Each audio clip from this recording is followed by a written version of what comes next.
भगवान। तो वो उनको बुला रही है भगवान को, तो वो कह रही है, बंसी वाला सांवरा जो हमारा देश जी, मुरली वाला सांवरा जो हमारा देश जी, आज हमारा देश सांवरिया तम बसो परदेश जी, मुरली वाला सांवरा जो हमारा देश जी।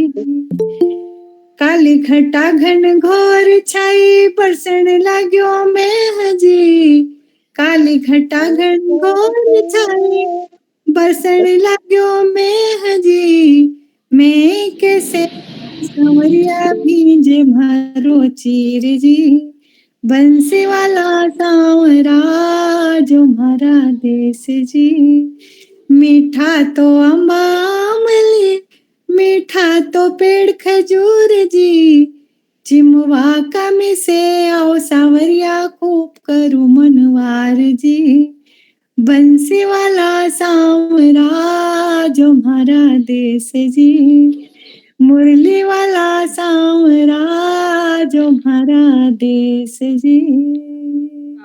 बोले बंसी वाले की जय। बहुत बड़े, बहुत बहुत सुंदर, बहुत सुंदर, बहुत अच्छा। धन्यवाद। हमारी बढ़िया सुषमा जी, बहुत बढ़िया। सभी का धन्यवाद। सुषमा मैम बहुत आभार अपने धन्यवाद मीना जी। जी। अब मैं डॉक्टर मनीषा, बाकी लोग म्यूट कर लीजिए। करुणा भाभी म्यूट कर लीजिए। जी, डॉक्टर मनीषा शर्मा को आमंत्रित करती हूँ। डॉक्टर मनीषा शर्मा का परिचय हम जानना चाहेंगे उन्हीं से पहले। जी मनीषा जी, थोड़ा सा पहले अपने बारे में बताइए, अपनी रुचियां बताइए, फिर हम मेन टॉपिक पर चलते हैं। आपको जानना चाहते हैं पहले।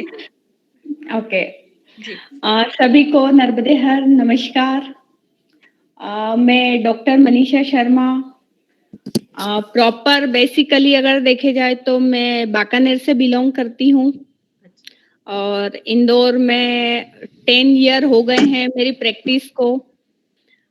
मैंने अलग अलग सोसाइटी में अलग अलग बड़े बड़े प्लेटफॉर्म पर मैंने वर्कआउट किया है और अब जाके मैंने अपना खुद का क्लिनिक स्टार्ट किया है जो कि इंदौर में ही है और मैं अपना सेल्फ प्रैक्टिस करती हूँ। और कहाँ पर है? नवनीत गार्डन विज्ञान नगर। अच्छा अच्छा। हाँ जी। और मेरे फादर का नाम है श्री सतीश चंद्र जी शर्मा जो कि अभी हमारे बीच में नहीं है, and my mother is Prabha Sharma जो कि सनावत से है। अच्छा। हाँ जी। अच्छा। मेरे ब्रदर सिस्टर्स हैं। ब्रदर मेरे सॉफ्टवेयर इंजीनियर है और जो मेरी सिस्टर है वो भी न्यूट्रिशन में ही लेक्चररशिप में थी, बट आफ्टर मैरिज हम हाउसवाइफ बन के रही है। अच्छा। और बस परिचय में तो अभी इतना ही है। मैं अनमेरिड हूँ इसलिए मेरा पर्सनल और कुछ है नहीं। एजुकेशन कहाँ से हुआ मनीषा जी? मेरा एजुकेशन भी इंदौर से ही है। अच्छा। मेरा डिप्लोमा पहले किया था मैंने आयुर्वेदिक रत्न में, वो उज्जैन से किया था। अच्छा। आफ्टर डिप्लोमा फिर मैंने डिग्री किया है, वो इंदौर से ही किया हुआ है। अष्टांग कॉलेज से हुआ है। अच्छा। और बस उसके बाद से जॉब और फिर प्रैक्टिस कर रही हैं। हाँ जी। पहले मैं कार्डियक हॉस्पिटल में ओपीडी इंचार्ज रही थी। अच्छा। आप लोगों ने कभी माधवबाग कार्डियक हॉस्पिटल का नाम सुना हो जो कि बॉम्बे में है। अच्छा। उसी के मेन ओपीडी इंचार्ज में रही हूँ। अरे वाह। उसके बाद में फिर मैंने फरीदाबाद में जीवा आयुर्वेद में भी काम किया है। अच्छा। अरे वाह। आफ्टर देन मैं पतंजलि में लास्ट 3 to 4 ईयर्स से वर्किंग थी। अच्छा अच्छा। अरे वाह। जी, और अब जाके मेरा सेल्फ क्लिनिक मैंने स्टार्ट किया है। अच्छा अच्छा। जिसे रन आउट करते हुए 1 ईयर हो गया है। अरे वाह, बहुत बढ़िया। हाँ जी। आपका अनुभव क्या रहा कि ऐसे बड़ी ब्रांड्स के साथ में आप जब काम करते हो वो ज्यादा सही लगता है आपको या अपना खुद का काम करना ज्यादा सेटिस्फाइंग लगता है? देखिए, दोनों के अपने इम्पोर्टेंस होते हैं, दोनों के अपने मायने होते हैं। जी। जब हम न्यू जॉइन करते हैं किसी चीज़ को, किसी फ़ील्ड को, तो हमें वहाँ किसी का सपोर्ट होना बहुत ज़रूरी होता है। अच्छा। एजुकेशनल जो नॉलेज होता है वो अपनी जगह होता है, प्रैक्टिकली जो नॉलेज होता है वो अपनी जगह होता है और दोनों में काफ़ी फ़र्क होता है। हुँ। तो जब हम किसी एक बैकग्राउंड को चुनते हैं, वहाँ पर जाते हैं, तो उस समय हमें सपोर्टिंग रोल चाहिए रहता है। तो अच्छा। जहाँ हमें सपोर्ट मिलता है, तो मैं हर किसी को यही बोलूँगी कि अगर फर्स्ट टाइम में कहीं हमें जिस भी हम फ़ील्ड में जाते हैं, तो पहले हमें किसी बैकग्राउंड को लेकर ही काम करना चाहिए। उसके बाद में जब एक नॉलेज गेन होने के बाद में फिर हमें वहाँ से बहुत सारे ऑप्शंस मिलते हैं कि हमें अपना पर्टिकुलर क्या करना चाहिए। हम किस तरीके से अपना वर्क प्रेज़ेंट कर सकते हैं, क्या कैसे हम किसी चीज़ को एक्सपोज़ कर सकते हैं, वो जो भी चीज़ें होती हैं, वो हमें अपने सेल्फ जगह पर करने का मौका मिलता है। अच्छा। तो दोनों के अपने मायने हैं। फर्स्ट में तो मेरे ख्याल से न्यू वर्कर को तो मैं सजेस्ट करूँगी कि किसी प्लेटफ़ॉर्म पर जाना चाहिए। वहाँ से कुछ अच्छी नेगेटिविटी भी मिलती है, पॉज़िटिव थिंकिंग भी मिलती है। तो दोनों जब हम फेस करते हैं, तब हमें ये पता होता है कि हमारे अंदर क्या है और हमें क्या करना चाहिए। सही बात है। हर तो तरह के दोनों अनुभव के चीज़ें बाद अपना काम शुरू करें तो बेहतर है। हाँ जी। जी, जी। जी, तो अभी जैसे बारिश का मौसम है और कोविड के टाइम पर भी काफ़ी हम लोगों ने फेस किया कि जिनकी इम्यूनिटी अच्छी होती है, वो लोग कम बीमार होते हैं। जैसे हम हमारी मेड्स को ही ले लें, हमारी मेड सर्वेंट्स जो होती हैं, उनमें किसी को कभी कोविड नहीं हुआ। मेरे घर में ही खुद 3 हैं, तीनों को नहीं हुआ और मुझे हो गया इतनी जल्दी। तो हमारी इम्यूनिटी इतनी वीक क्यों रहती है? क्या उसका कारण रहता है? देखिए, अगर हम पहले तो हम ये समझते हैं कि इम्यूनिटी होती क्या है जी, ना? जी, अगर हम स्टार्टिंग से बात करते हैं तो इम्यूनिटी जो होती है, वो हमारी रोग प्रतिरोधक क्षमता है। जी। हमारे स्वयं हर बॉडी की एक सिस्टम होता है, हर बॉडी एक इम्यूनिटी रोग प्रतिरोधक क्षमता लड़ने के लिए सबका अपना-अपना एक लिमिटेशंस होता है। कौन कितने लेवल तक लड़ सकता है, कोई कितने लेवल तक नहीं लड़ सकता है ना? हुँ, हुँ, ये अपना बॉडी का सेल्फ एक रजिस्ट्रेशन पावर होता है, हुँ, जिसे हम रोग प्रतिरोधक क्षमता बोलते हैं, हुँ, ठीक हुँ, है? हुँ, अब रोग प्रतिरोधक क्षमता होती क्या है? ये हर समय हर बॉडी को हमें प्रोटेक्ट करती रहती है। हुँ, मेरी बॉडी का जो इम्यून सिस्टम है वो मुझे प्रोटेक्ट कर रहा है। आपका इम्यून सिस्टम जो है वो आपकी बॉडी को प्रोटेक्ट कर रहा है। सबका अपना अलग-अलग होता है ना? अभी इम्यूनिटी जो होती है बॉडी की, वो भी अपने एक तरीके से काम करती है। हुँ, हुँ। 2 तरीके से काम करती है। एक तरीका होता है कि नॉन स्टॉप तरीके से काम करना अच्छा। और एक होता है स्पेसिफिक तरीके से काम करना। हुँ, हुँ, अगर अब हम यहाँ नॉन स्टॉप तरीके से बात करते हैं, तो हुँ, कैसे होता है?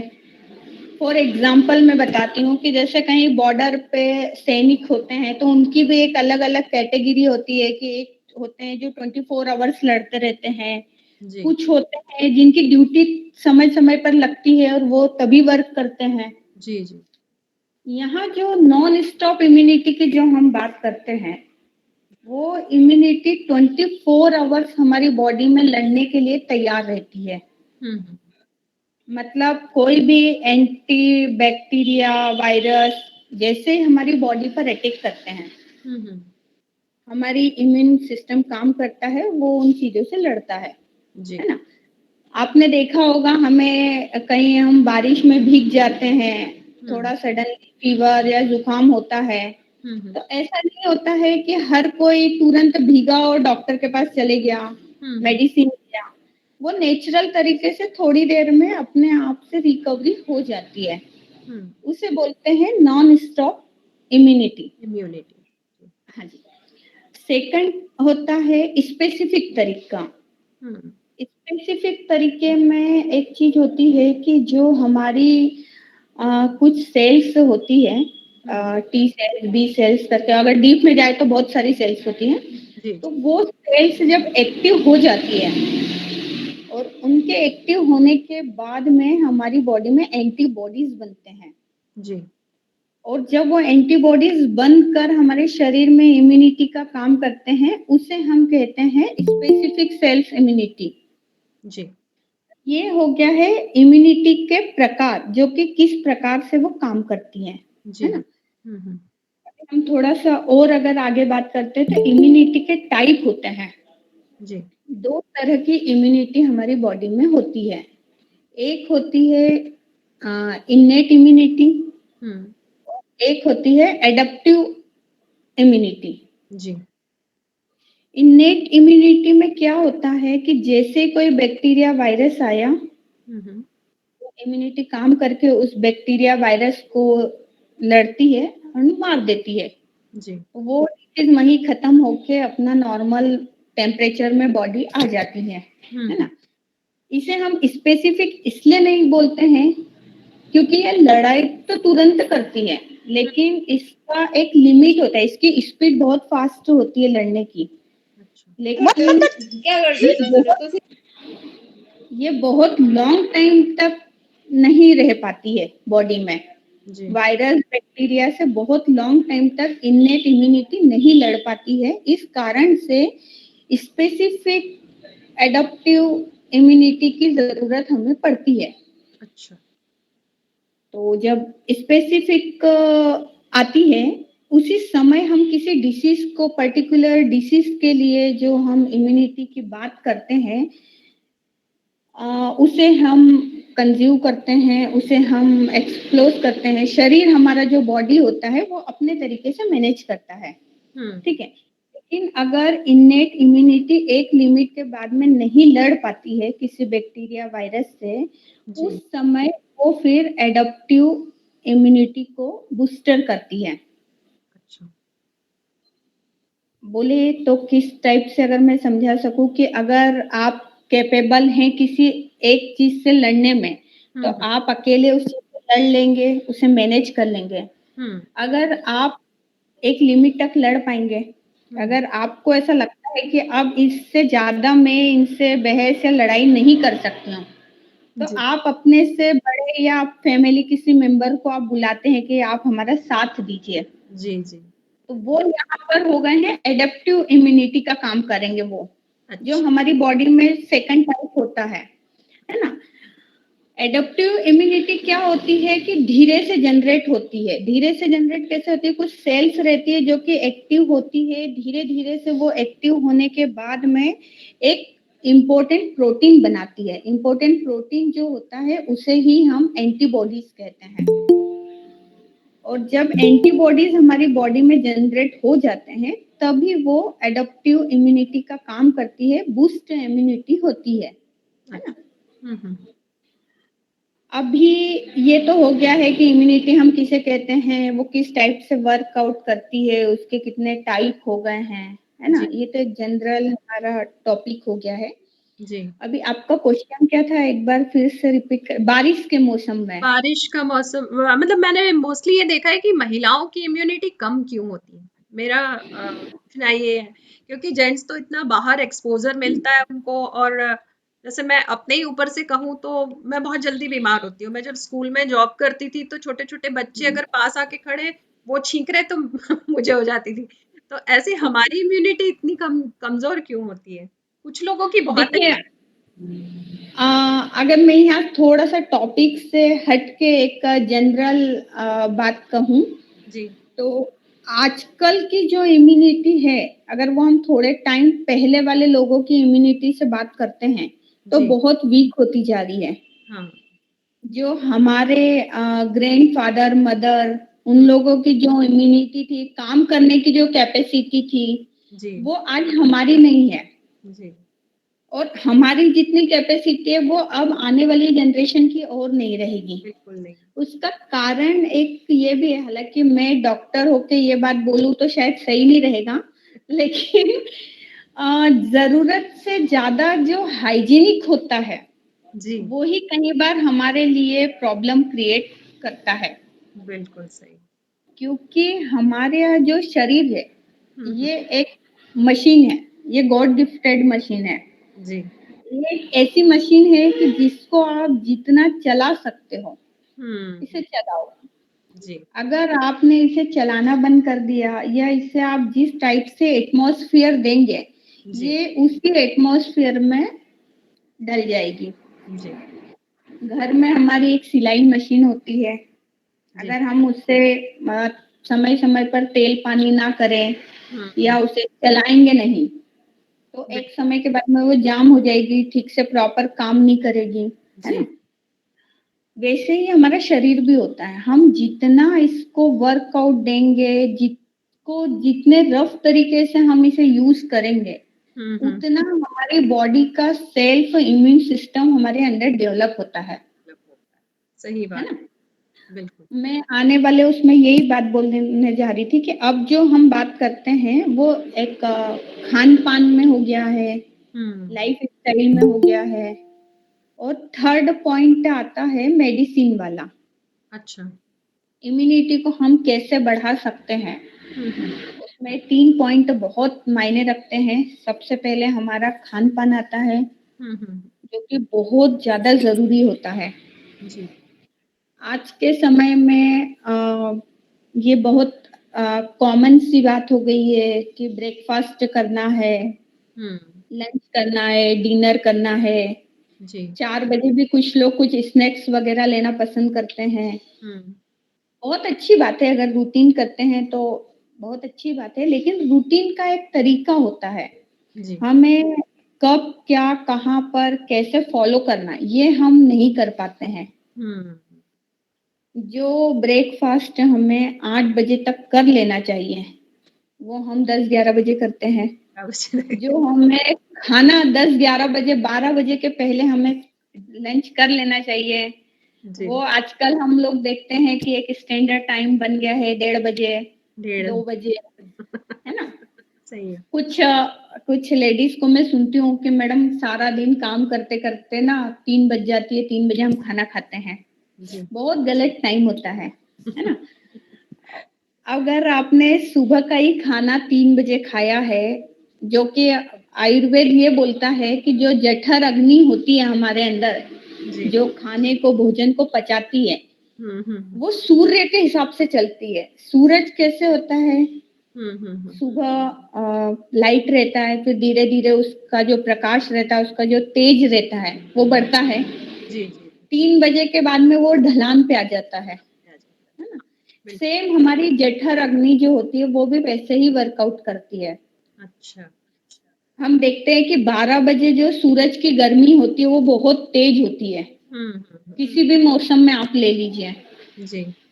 तो वो जो सूरज की गर्मी होती है, वैसे ही हमारे पेट की अग्नि भी उस समय बहुत ज़्यादा तेज होती है। उसमें आप जो भी डालेंगे, हेवी खाना, लाइट खाना, हुँ। कुछ भी डालेंगे, वो सब पच जाएगा। जी, जी। अब वही खाना हमने जो 12 बजे हमें पचा रहा था, वही हमने 1:30 से 2 बजे खाया है हुँ। और फिर उसके बाद में जो जठर अग्नि है, वो कम होती गई है, उसका तेज कम होते गया है। हुँ, हुँ। तो आपका जो भोजन है, वो अपक्व मल बन के आपकी आंतों में पड़ा रहेगा ओह! और वो जो अपक्व मल है, वो आपकी आंतों को तो खराब करेगा ही करेगा। हुँ। उसको अपना एक मुझे मिसिंग हो रहा है एक वर्ड जिसे आयुर्वेद में बोला गया है अपक्व मल के लिए। तो अच्छा, वो जो मल होता है वो ग्लानि लाता है शरीर में। अच्छा। आलसी की तरह भोजन को भी उपाधि दी गई है कि जिस तरीके से इंसान मनुष्य आलसी की तरह पड़ा रहता है, हुँ, हुँ। वैसे ही वो अपक्व मल हमारी आंतों में जाके पड़ा रहता है। पड़ा रहता है। सही है। अब जब वो पड़ा रहेगा तो वो पूरी बॉडी को हम मानते हैं, ये तो हर कोई जानता है कि सारे रोगों की जड़ जो होती है वो पेट होता है। पेट होता है। बिल्कुल। अब आप पेट से ही आपको अगर सुस्त आने लगी, सुस्ती आ रही है, तो वो तो फिर पूरी बॉडी के सिस्टम पे काम करेगी, सारे सिस्टम बिगाड़ेगी। और बिल्कुल। जब आपका सिस्टम ही बिगड़ गया है तो हम्म आप में कहीं से भी एक्टिवनेस नहीं आएगी। हम्म नींद कभी पूरी नहीं होती है तो आप देखो कि आज रात को अगर हमारी नींद पूरी नहीं हुई है हम्म तो डेफिनेटली कल का दिन हमारा बहुत बुरा जाता है, सुस्त जाता है, हेडक हो रहा है, भारीपन लग रहा है। हम्म तो जिस तरीके से खान पान से पूरा सिस्टम बिगड़ सकता है हम्म वैसे ही इम्यूनिटी सिस्टम पे भी खान पान का ही सबसे मेन रोल होता है।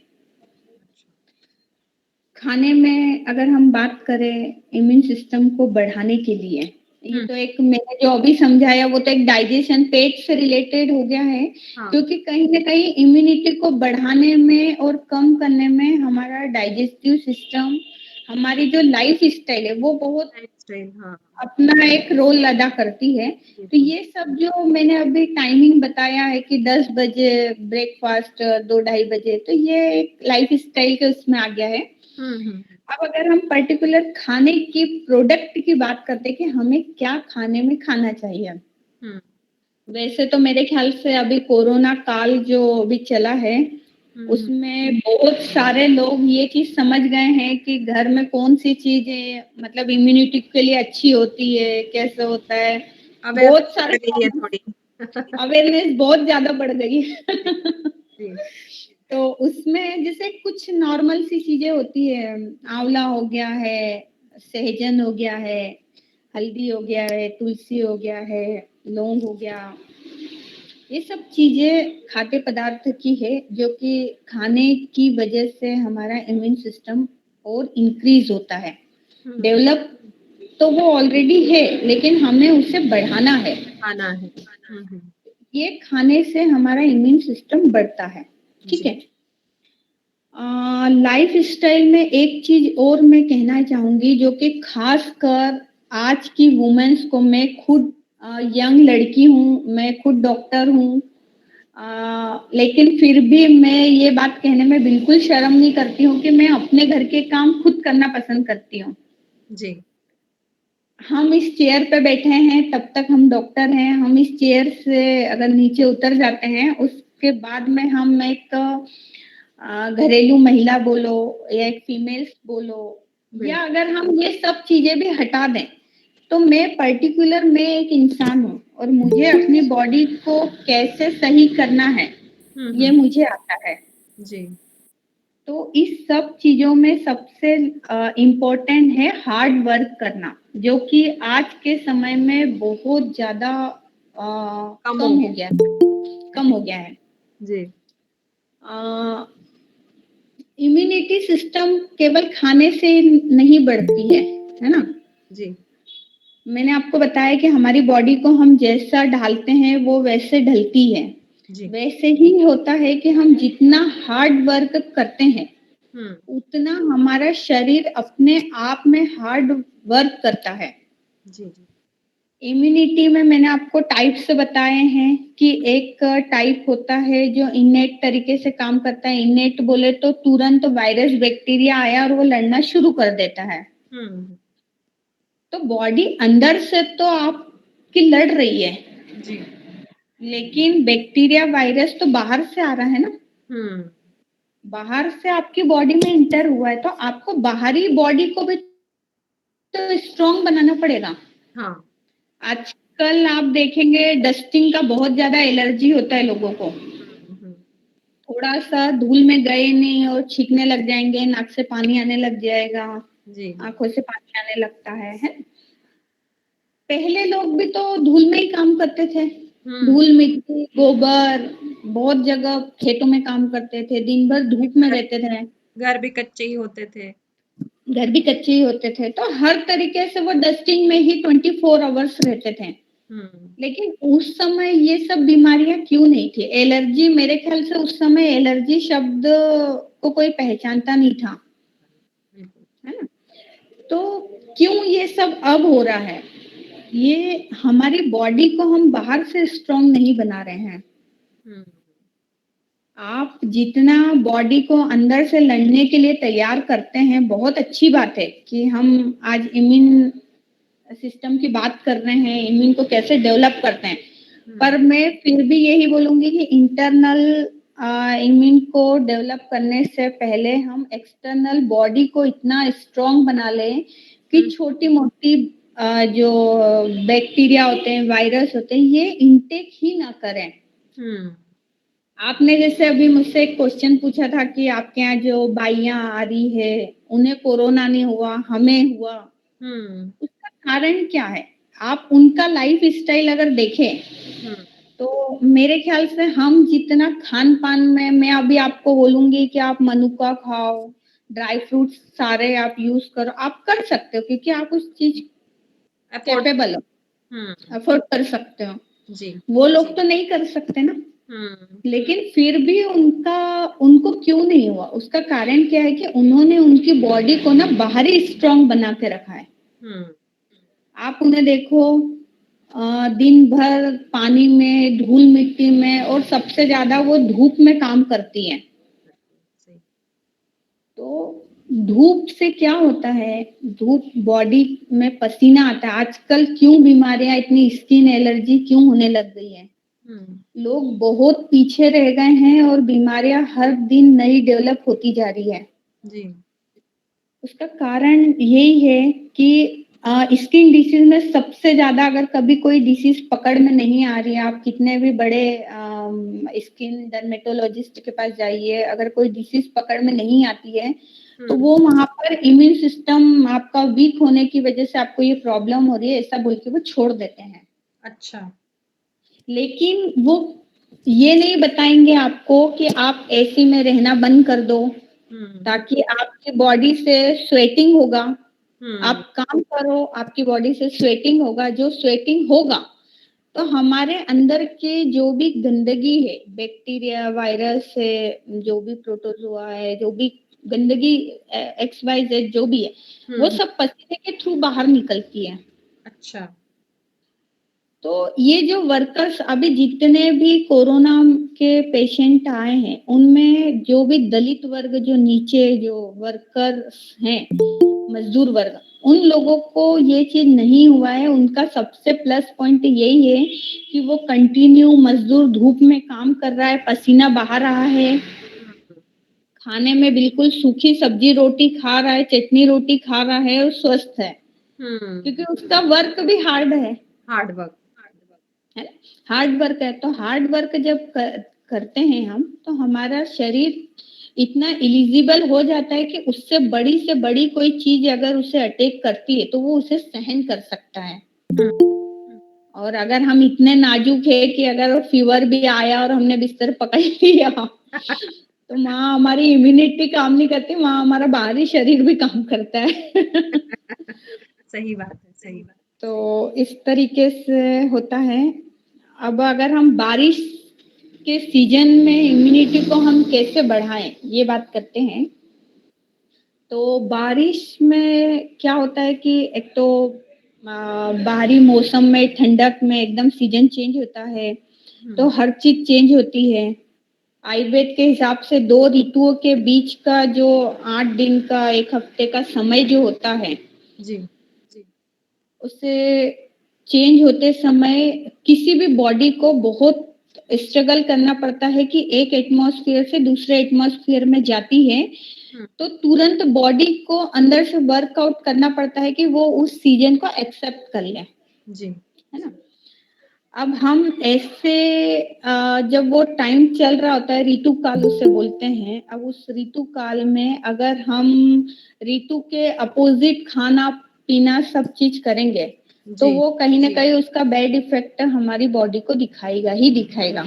यहाँ इम्यूनिटी काम नहीं कर रही, यहाँ पर हमारा खाने पीने का जो है तरीका वो बदलता हो, वो तरीके की वजह से हमें प्रॉब्लम क्रिएट हो रही है ना। बारिश में मौसमी फल जितने भी होते हैं वो हमें सभी खाना चाहिए। अच्छा। आम है, जाम है, अमरूद है, अभी अब जामुन इस सीजन में बहुत आ रहा है। अभी आप देखेंगे तो आलू बुखारा बहुत आ रहा है। अभी थोड़े टाइम में सेब भी आने लग जाएगा, आई थिंक अभी भी आने लग ही गए हैं। तो जितने भी मौसमी फल आते हैं और जो खट्टे फल होते हैं जी, उनका इंटेक हमें करना चाहिए। खासकर इम्यूनिटी को बढ़ाने में जितने भी खट्टे फल होते हैं, अभी कोरोना में सबको पता चल गया होगा कि विटामिन सी बहुत इम्पोर्टेंट होता है इम्यूनिटी को बढ़ाने के लिए। सही बात। तो ज्यादातर लोगों ने विटामिन सी की टेबलेट्स घर में ला के ढेर करके रख लिए खाने के लिए। लिमसी लिमसी सोच रहे थे। लिमसी जहां देखो वहां लिमसी का स्टॉक खत्म हो गया था। जी। तो हम लोग लिमसी के पीछे भागे हैं, लेकिन उसकी जगह अगर हम खट्टे फलों की तरफ जाते तो ज्यादा बेटर रहता। जी। हो सकता है सीजन आउट होने की वजह से थोड़ा कॉस्टली हर चीज पड़ रही थी, लेकिन ठीक है, वो अपनी जगह है। हमारा शरीर, हमारी बीमारी बहुत इम्पोर्टेंट थी उस समय में, उस बीमारी से लड़ने के लिए। तो विटामिन सी जो होता है वो इम्यून को बहुत जल्दी बढ़ाता है, इम्यून सिस्टम को बहुत जल्दी एक्टिवेट करता है। अच्छा। तो विटामिन सी से रिलेटेड खट्टे फल हो गए हैं। आहार में अगर हम बात करें तो दूध, दही, छाछ आप डेली पीजिए। कुछ लोगों को एक थॉट्स हमारे इसमें होते हैं, जो हम शुरुआत से ही देखते आ रहे हैं कि ठंड आ गई है तो दही मत खाओ, बारिश है तो दही मत खाओ। लेकिन अगर हम आयुर्वेद के हिसाब से बात करें तो ये जो सीजन होता है, इसी में दही खाना बहुत अच्छा होता है। अच्छा। बहुत अच्छा होता है। अच्छा। लेकिन फ्रेश दही की बात हम यहाँ कर रहे हैं कि जो हमने रात को जमाया, हालांकि दही इस मौसम में जमता नहीं है प्रॉपरली, लेकिन वो जैसा भी है दही बहुत इफेक्टिव होता है। तो हम दूध है, छाछ का सेवन आप डेली करिए। जी। छाछ को आयुर्वेद में अमृत तुल्य माना गया है। लेकिन छाछ में क्या बोलते हैं, अपना मक्खन नहीं होना चाहिए। अच्छा। एकदम पतला जो पानी जैसा छाछ होता है, मट्ठा, वो आप डेली खाने में यूज करिए तो आपका इम्यून सिस्टम बहुत जल्दी डेवलप होगा। अच्छा। है ना? तो ये तो हमने विटामिन की, खट्टे पदार्थों की बात करी है। अभी इसमें इम्यून सिस्टम में एक डाइट में आता है प्रोटीन। प्रोटीन का अपने आप में बहुत बड़ा रोल होता है। जी। तो आप प्रोटीन डाइट भी ले सकते हैं। जो लोग खट्टी चीजें नहीं खा सकते हैं वो लोग प्रोटीन डाइट ले सकते हैं। अब प्रोटीन डाइट में अगर हम बात करते हैं तो सभी तरह की दालें आती है। सोयाबीन बहुत अच्छा होता है, प्रोटीन का बहुत अच्छा सोर्स होता है सोयाबीन। जी। आप सोयाबीन को नॉर्मली यूज कर सकते हैं। आप सोया वीटा, वो जो आती है अपनी बड़ी, जिसको हम बोलते हैं सोया बड़ी, सोया बड़ी, हम उसका यूज कर सकते हैं। कई सारी प्रोटीन की जितनी भी चीजें हैं, राजमा है, राजमा बहुत अच्छा प्रोटीन का सोर्स होता है। जी। कड़ी पत्ता होता है। कड़ी पत्ता में जनरली अपने पेशेंट जितने भी आते हैं, मैं उन्हें आयरन डेफिशिएंसी और प्रोटीन वगैरह के लिए बहुत ज़्यादा सजेस्ट करती हूँ कि आप डेली 5 से 7 पत्तियां अगर मीठे नीम की चबा कर खाते हैं, अच्छा, तो बहुत ज़्यादा इफेक्टिव होता है। अच्छा। है ना? एक होता है मोरिंगा। मोरिंगा बोले तो सहजन फली, अपने आम लैंग्वेज में बोलते हैं सुरजना की फली। की फली, हाँ। सुरजने की फली जो होती है वो बहुत अच्छा, उसमें प्रोटीन होता है और बहुत ज्यादा इफेक्टिव होती है। डायबिटिक पेशेंट के लिए भी वो बहुत अच्छी होती है। हार्ट पेशेंट के लिए सुरजना फली बहुत अच्छी होती है। जी। अभी मैं इम्यून सिस्टम के लिए आपको एक जूस बताऊंगी। उसमें भी हम सहजन फली का ही यूज करेंगे, पत्तों का यूज करेंगे, वो मैं आगे बताती हूँ। जी। अच्छा, एक हमारा हो गया है कि मौसमी फल और खट्टे फलों का सेवन करना। सेकंड पॉइंट हमारा प्रोटीन पे हो गया है। अभी थर्ड पॉइंट जो मैं बताने जा रही हूँ वो बहुत इम्पोर्टेंट भी है। सही तरीके से लेंगे तो बहुत इम्पोर्टेंट है, और अगर गलत तरीके से यूज करते हैं तो वो उतना ही हार्मफुल भी है। अरे, ओहो। बात करते हैं हम नॉर्मल पानी की। अच्छा। बारिश में हम देखते हैं कि पानी कम पीते हैं। कहीं लोग ठंडे मौसम की वजह से पानी पीना पसंद नहीं करते, बहुत कम पानी पीते हैं। और अगर हमारे शरीर में पानी की कमी हो जाती है तो बहुत सारे रोग हमारे ऊपर हावी होने के चांसेस बढ़ जाते हैं। जी। उस कंडीशन में हम यही बोलते हैं कि आप ज्यादा से ज्यादा पानी का इंटेक करिए, है ना। सेकंड थिंग होता है कि अभी हम यहाँ बात करें कि अगर पानी हमें ठंडा पीना है या पानी हमें गर्म पीना है ना। तो न तो पानी हमें बहुत ठंडा फ्रिज का पीना है, न ही पानी हमें बहुत गर्म पीना है। पानी हमेशा माइल्ड गुनगुना पीना चाहिए, जो कि हमारी बॉडी में प्रॉपरली एब्जॉर्ब होता है। हमारे जो ऑर्गन्स जहाँ पर पानी वर्क करता है उन्हें वो एक्टिव करता है और प्रॉपर तरीके से वो डाइजेस्ट हो जाता है जी। है ना। अभी कोरोना काल में बहुत लोगों ने बहुत गरम गरम पानी पिया। बोले कोरोना से बचना है तो गरम पानी पियो। मैंने कहीं कहीं लोग तो ऐसे देखे हैं जो जैसे चाय जैसे उबलते हुए पानी को भी सुस्की ले लेकर और पिए जा रहे हैं। बहुत गलत तरीका है, बहुत गलत, है ना। आयुर्वेदिक एक चीज हमेशा सिखाता है कि एक बीमारी को खत्म करने के लिए हमें कभी भी दूसरी बीमारी को तैयार नहीं करना चाहिए। बिल्कुल सही बात। हम ये चाहते हैं कि एक बीमारी खत्म हो, उसके साथ साथ में जो लगी हुई दूसरी जो बीमारी है वो भी खत्म हो जाए, है ना। तो लोगों ने बहुत गर्म पानी पिया, गरम गरम तासीर के काढ़े बना बना के पिए, कुछ भी मतलब जिसको जो लगा सबने अपने मन से बहुत कुछ किया, है ना। जी।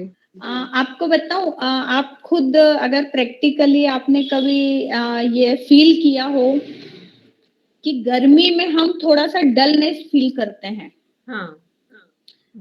इसकी बजाय हम ठंड में ज्यादा एक्टिव रहते हैं, है ना।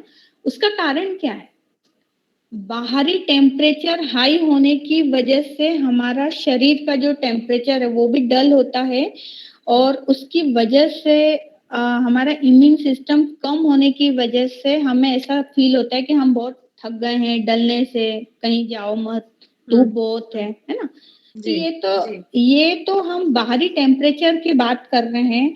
अब आप ये सोचिए कि कोरोना काल में हमने इतना गरम गरम खा के अंदर ही गर्मी इतनी पैदा कर ली है, तो कहाँ से इम्यून सिस्टम डेवलप होगा हमारा? उल्टा काम हो गया। बचा कुचा डेवलप जो हमारा इम्यून था वो भी खत्म हो गया है है ना। तो यहाँ हम गर्म पानी की बात कर रहे थे। गर्म पानी जो है वो एकदम माइल्ड गुनगुना पानी पीना चाहिए। और वो भी मैं ये नहीं बोलूंगी कि आप 24 आवर्स गर्म पानी पीजिए। दिन में 1 बार 2 बार पीजिए। सबसे बेटर अगर रहता है तो एक बार मॉर्निंग में खाली पेट पी लीजिए। जिन लोगों को डाइजेशन का इश्यूज होता है, खाना पच नहीं रहा है, भारीपन हो रहा है, गैस्ट्रिक ट्रबल हो रहे हैं, उन लोगों को गर्म पानी खाने के बीच बीच में एक एक घूंट करके पीना चाहिए। अच्छा। या फिर अगर आप बीच बीच में पानी पीना पसंद नहीं करते हैं तो आप खाना खाने के आधे घंटे के बाद में जो पानी पीते हैं वो आपको माइल्ड सा गुनगुना पानी पीना चाहिए। अगर हम 24 आवर्स या बहुत ज्यादा गर्म पानी पीते हैं उससे सबसे ज्यादा नुकसान अगर होता है तो वो हमारी आंतों को होता है। जी।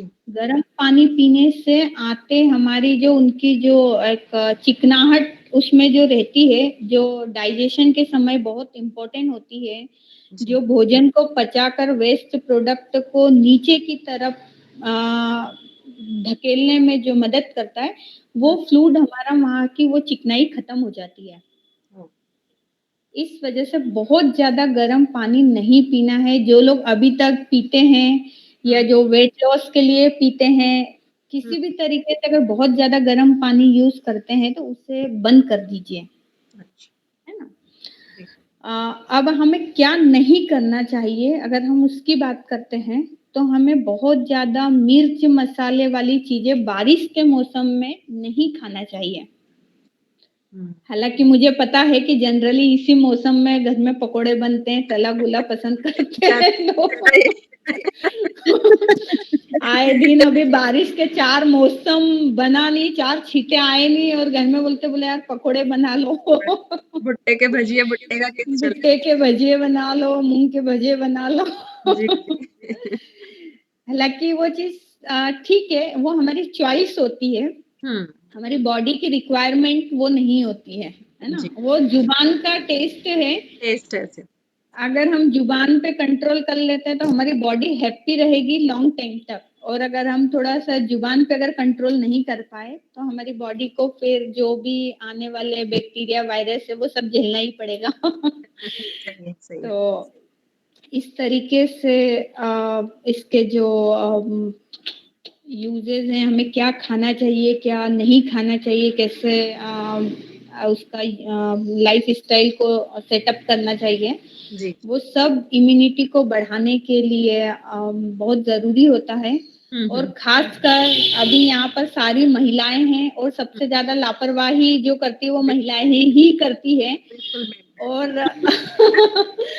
और शायद मैं ग्रुप में मुझसे बहुत बड़ी-बड़ी आंटियाँ हैं, मैं बहुत छोटी हूँ, लेकिन फिर भी मैं एज़ अ डॉक्टर उन्हें स्ट्रिक्टली बोलना चाह रही हूँ कि देखिए ये सब चीज़ें घरेलू काम-काज जो भी होता है वो सब मैं समझ सकती हूँ कि हर लेडीज़ की अपनी प्रॉब्लम्स होती हैं, जी, लेकिन उसके बाद भी हम अपने लिए कुछ टाइम निकाल सकते हैं, बिल्कुल है ना? सही। योगा का भी एक बहुत बड़ा रोल होता है इम्यून सिस्टम के लिए जी, और योगा में बहुत ज़्यादा तो मैं नहीं बोलूँगी लेकिन कम से कम अगर आपने अनुलोम-विलोम, कपालभाति ही कर लिया जी। तो वो ही आपके लिए बहुत अच्छा सोर्स है, जो हुँ, आपकी बॉडी को फिट एंड फाइन रखेगा। हुँ, हुँ। क्योंकि इम्यूनिटी को डाउन करने में अगर हम आयुर्वेद के हिसाब से बात करें तो वात, पित्त, कफ जो दोष होते हैं, जी, जी। तो उसमें पित्त दोष और वात दोष भी इन्वॉल्व होते हैं, जो जिनकी अधिकता की वजह से हमारा इम्यून सिस्टम डाउन हो सकता है। जी।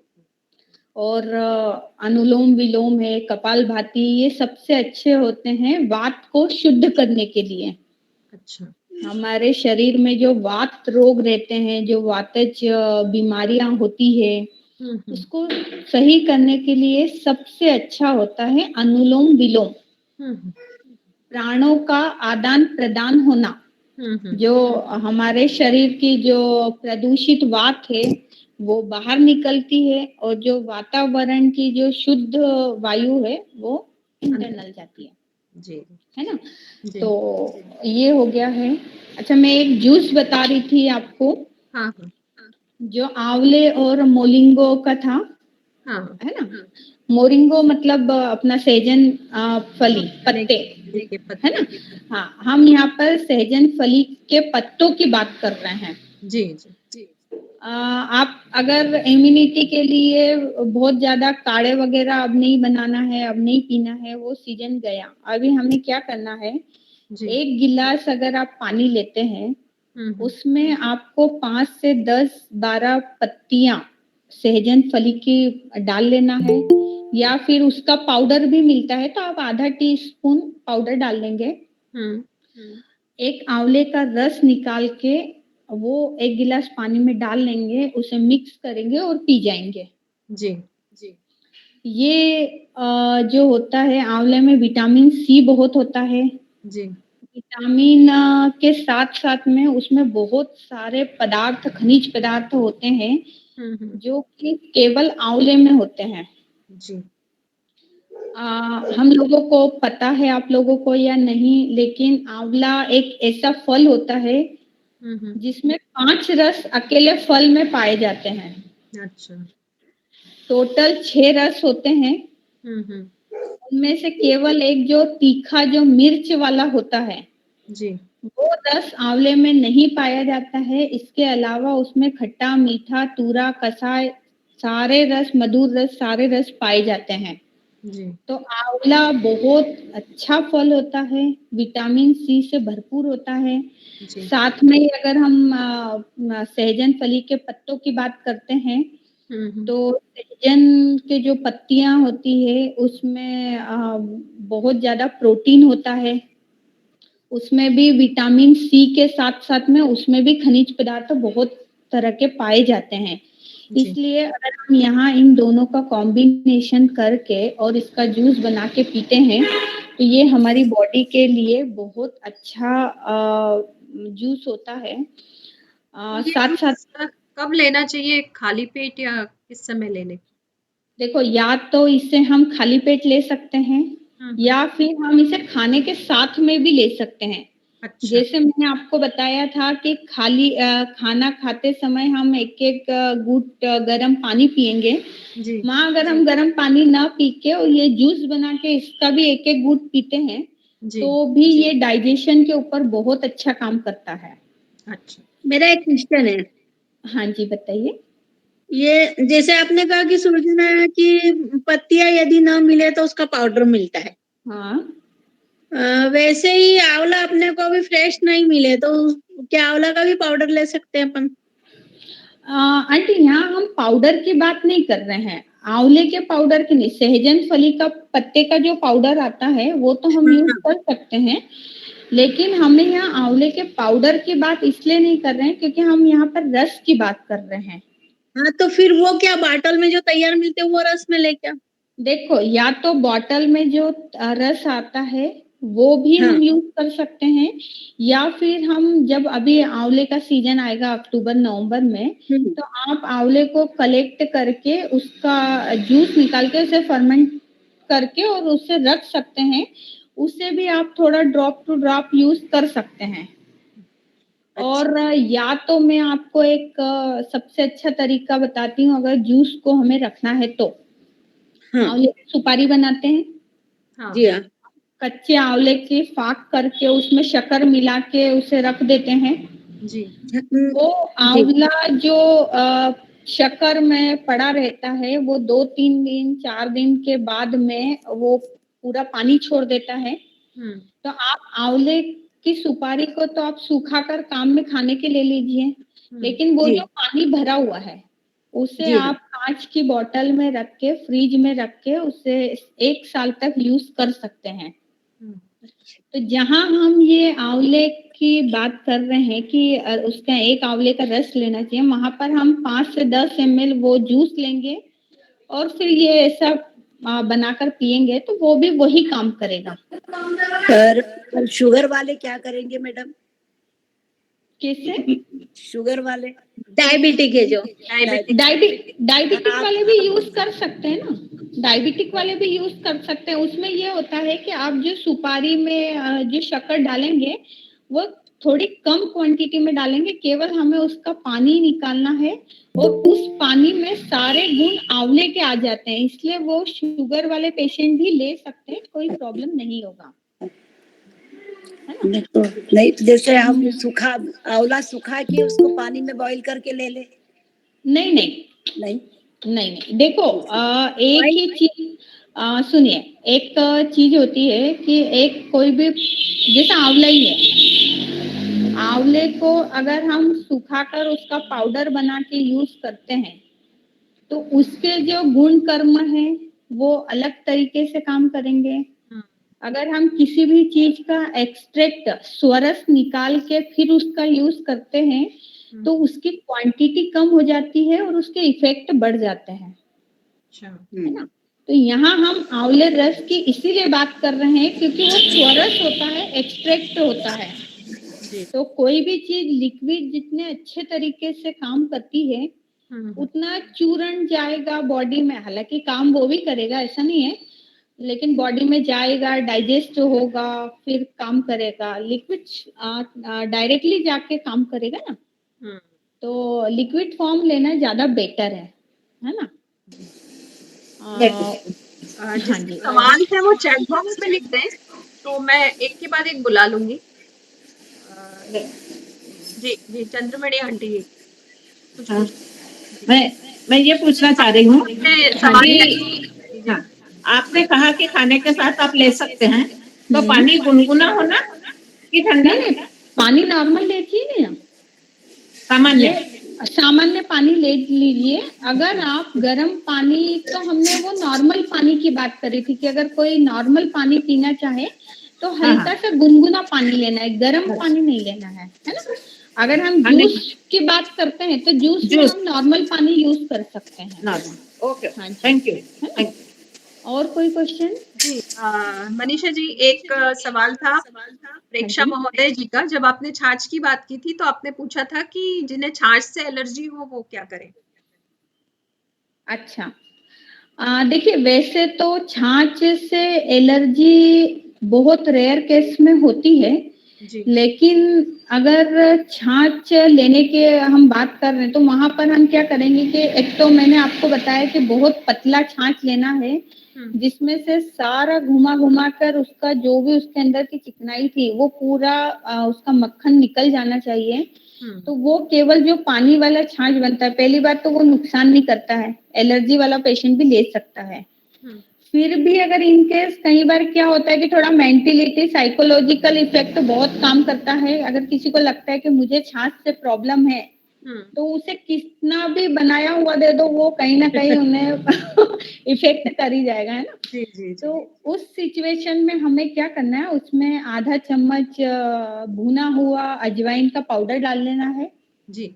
आधा चम्मच भुना हुआ जीरे का पाउडर डाल लेना है जी। और सेंधा नमक डाल लेना है। वो डालकर अगर हम यूज करते हैं, क्योंकि अजवाइन और जो होती है वो एंटीबायोटिक का काम करती है और बहुत अच्छा एंटी एलर्जिक होता है। जी। तो वो हम डाल के यूज करेंगे तो छाछ नुकसान नहीं करेगा। अजवाइन को भूनना है क्या कि हाँ, बिना भुने डालें? नहीं, हल्का सा भून के फिर उससे पाउडर बना के फिर डालिए। मैडम जिसको अस्थमा हो वो भी हाँ ले जी? सकता है, किसी को अस्थमा हो? हाँ, अस्थमा वाले भी ले सकते हैं ना। जो सेम प्रोसीजर जो मैंने अभी बताया है, उसी प्रोसीजर में अगर हम लेंगे तो अस्थमेटिक पेशेंट भी ले सकता है। अस्थमेटिक पेशेंट में एक चीज ध्यान रखना रहेगी कि हमें शाम के समय दही छाछ का यूज नहीं करना है। मॉर्निंग में हम जो टाइम मैंने जो जठर अग्नि के हिसाब से बताया है कि 12 बजे के पहले पहले तक अगर हम लेते हैं तो वो नुकसानदायक नहीं रहता है। जी धन्यवाद जी, बहुत बढ़िया जानकारी दी आपने, धन्यवाद। Thank you. प्रेक्षा जी को भी सवाल का जवाब मिल गया होगा। मीनाक्षी शर्मा जी कुछ पूछना चाहती हैं। जी मीनाक्षी। हाँ दीदी, मैं ये पूछना चाह रही थी कि जैसे मेरी बेटी को बेसन से एलर्जी है, जैसे वो बेसन खाती है तो उसकी पूरी बॉडी में रेड रेड स्पॉट्स हो जाते हैं और इचिंग बहुत होती है, तो इसके लिए कुछ बताएं। देखिए, बेसन पर्टिकुलर किसी चीज को खाने से हो रही है तो हाँ इसमें, हाँ, मैं इसमें ये बोलूंगी कि पर्टिकुलर अगर बेसन खाने से प्रॉब्लम हो रही है तो इसमें क्या होता है कि उनका बॉडी, जो हमने जो टॉपिक आज का हमारा था इम्यून सिस्टम वाला, तो वो बॉडी उनकी एक्सेप्ट नहीं कर पा रही है उस चीज को, क्योंकि बेसन में बादी, जिसको हम बोलते हैं कि वात को बढ़ाने वाली चीजें होती है। तो कई बार क्या होता है कि वैसे जो चाइल्ड होते हैं, कितनी बड़ी बच्ची है आपकी? 12 साल की दीदी। 12 साल की है ना। 14 साल तक बच्चे को बाल आयु में माना जाता है और इस आयु में सबसे ज्यादा जो होता है वो कफ दोष प्रधान डिसीज होना चाहिए। लेकिन चूंकि आपकी बच्ची को जो प्रॉब्लम हो रही है, ये वात के साथ साथ में पित्त वाली प्रॉब्लम क्रिएट हो रही है ना। अभी इसकी उम्र 12 साल है। ये जैसे जैसे यंग एज में जाएगी, इसकी जो एज फैक्टर के हिसाब से जो दोष जनरेट होगा वो पित्त दोष जनरेट होगा और पित्तज में शायद इसको या तो इस चीज से प्रॉब्लम कम हो जाए या इसकी प्रॉब्लम बढ़ जाएगी, है ना। तो इसके लिए तो मैं आपको बोलूंगी कि मेडिसिन ट्रीटमेंट लेना आपको ज्यादा बेटर रहेगा, क्योंकि एज फैक्टर भी वही रहेगा, पित्त दोष है, बीमारी भी पित्त वात पित्त वाली रहेगी, तो आगे चल के ये बढ़ने ही वाली है। तो इसको कम करने के लिए देखो, इम्यून सिस्टम के लिए तो मैंने जो जो इम्यूनिटी को बढ़ाने वाली जो भी चीजें हैं वो मैंने बता ही दिया है। आप बच्ची को जूस पिलाइए वो बनाकर। खाने में मैंने बताया है कि हल्दी वगैरह, अजवाइन है, दालचीनी बहुत अच्छा इम्यून सिस्टम को डेवलप करता है ना। मौसमी जो फल होते हैं, तो इन सब से तो इम्यूनिटी सिस्टम उसका डेवलप हो जाएगा। लेकिन पर्टिकुलर यहाँ पर क्या है कि जैसे आपने बताया कि उसे ईचिंग होती है, रेशेस होते हैं, तो अब ये केवल इम्यूनिटी सिस्टम उसको खत्म कर दे, ये पॉसिबल नहीं हो पाएगा, है ना। यहाँ पर हमें इसका मेडिसिन वाला जो पार्ट है वो यूज करना ही पड़ेगा। मतलब डॉक्टर के पास जाना ही है एलर्जी के लिए। हाँ जी जी। जी। Thank you. रश्मि मोहिते जी कुछ पूछना चाह रही थी। जी रश्मि हाँ, नर्मदे हर दीदी, नर्मदे हर। मैं ये पूछ रही थी कि आजकल बहुत चलन है कि शक्कर बंद कर दो, गुड़ खाना चाहिए आयुर्वेद के हिसाब से। तो गुड़ क्या डायबिटीज वाले भी खा सकते हैं या फिर और क्या हर चीज में डाल सकते हैं? बिल्कुल खा और हर सकते चीज में डाल सकते हैं क्या? दूध, दही, मतलब हर चीज में मिला सकते हैं गुड़ क्या? देखिए, शक्कर की अगर हम बात करते हैं तो जी पहली बात तो डायबिटीज को लेकर जो, हालांकि मुझे ऐसा बोलना नहीं चाहिए, लेकिन अभी सब आप अपने ही वाले हो, तो जी मुझे जी लगता है कि सही गाइड देना बहुत जरूरी है आज के टाइम में। जी इसके लिए मैं अपना अलग से भी बहुत बड़ा लेक्चर तैयार कर रही हूँ। मैं यही बोल रही थी कि अपन एक दिन इसके लिए स्पेशल रख ले, यदि कुछ आपको यदि टाइम हो तो। अभी हम बिल्कुल बुलाते रहेंगे मनीषा जी को। अभी हम हाँ, जी आप बिल्कुल। गुड़ अभी हाँ जी आपका बोलो क्वेश्चन बताती हूँ। एक्चुअली में क्या जी होता है कि डायबिटीज को लेकर बहुत सारे इश्यूज होते हैं। लोग बोल देते हैं कि अगर आप डायबिटिक पेशेंट हो तो बिल्कुल मीठा खाना बंद कर दो। जी ऐसा नहीं होता है। वो तब किया जाता है जब आपकी शुगर अनकंट्रोल्ड होती है। जी उस कंडीशन में ये वर्ड बोला जाता है। अगर आप नॉर्मल डायबिटीज जो क्राइटेरिया है उसके अंडर में ही है तो आप मीठा खा सकते हैं, लेकिन लिमिटेड खाना है, पहली बात।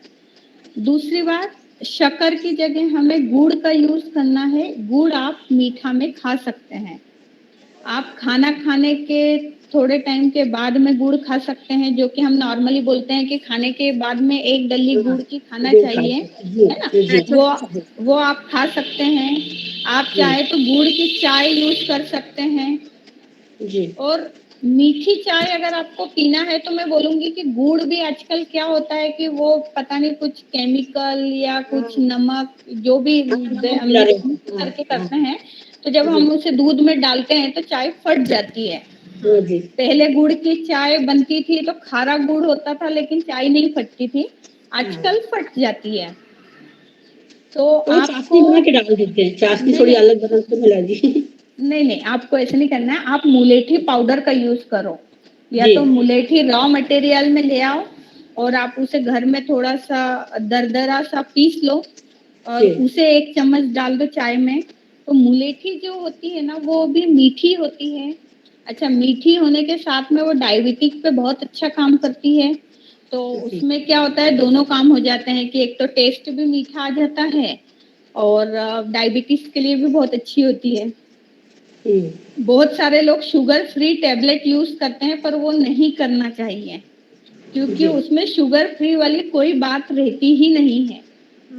जो चीज आपको मिठास ला के दे रही है तो उसमें फिर शुगर फ्री वाली कहीं से कहीं तक बात नहीं रहती है ना। इसलिए हम गाइड में करती हूँ, शुगर फ्री मेडिसिन की बजाय हम मुलेठी का यूज करेंगे।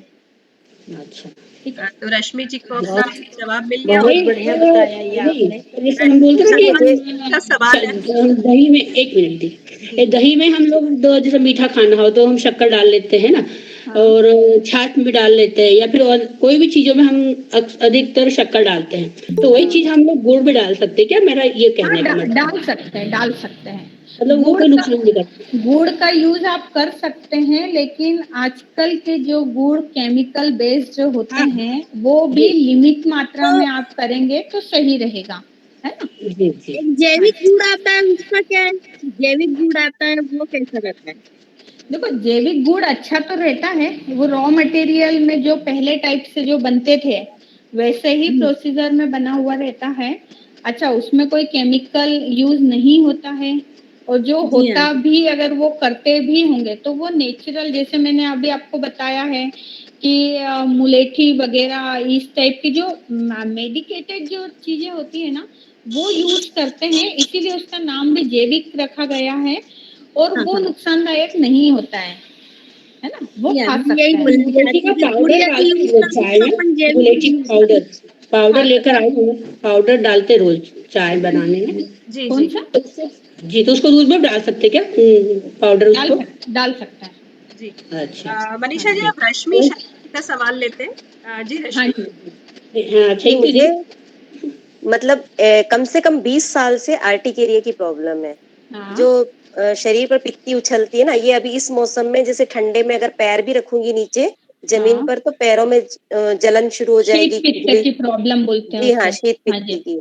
तो इसका कोई सॉल्यूशन आयुर्वेद में मिलेगा क्या? क्योंकि काफी ट्रीटमेंट में करवा चुकी हूँ, लेकिन मुझे अभी तक कोई प्रॉपर सॉल्यूशन नहीं मिला इसका। देखिए, अगर ट्रीटमेंट की बात करेंगे तो आप क्लिनिक पर आ जाइए। इसका बेस्ट ट्रीटमेंट मैंने अभी तक कहीं लोगों को दिया है, और अच्छा, बहुत अरे वाह! अच्छा रिजल्ट मिला है। केवल 2 टैबलेट्स देती हूँ, जिससे बहुत ज्यादा इफेक्ट होता है ना। थैंक यू, फिर तो मैं जरूर लगाने आऊंगी। की लगाने की बात करूं मैं अगर, तो जी, इस चीज में जब वो शीत पित्त के वो ऐसे चकत्ते जैसे हो जाते हैं, जी, तो जी। उसके लिए मैं कोई क्रीम कुछ लगाने के लिए नहीं बोलती हूँ। केवल घर में अवेलेबल अपना नारियल का तेल लीजिए, उसे गर्म कीजिए, उसमें कपूर अच्छा डाल लीजिए, देसी कपूर। और सबसे अच्छा कपूर होता है भीम कपूर नाम से जो आता है, अच्छा, भीमसेन करके ओके, कपूर आता है। देसी कपूर होता है, वो हम यूज करेंगे।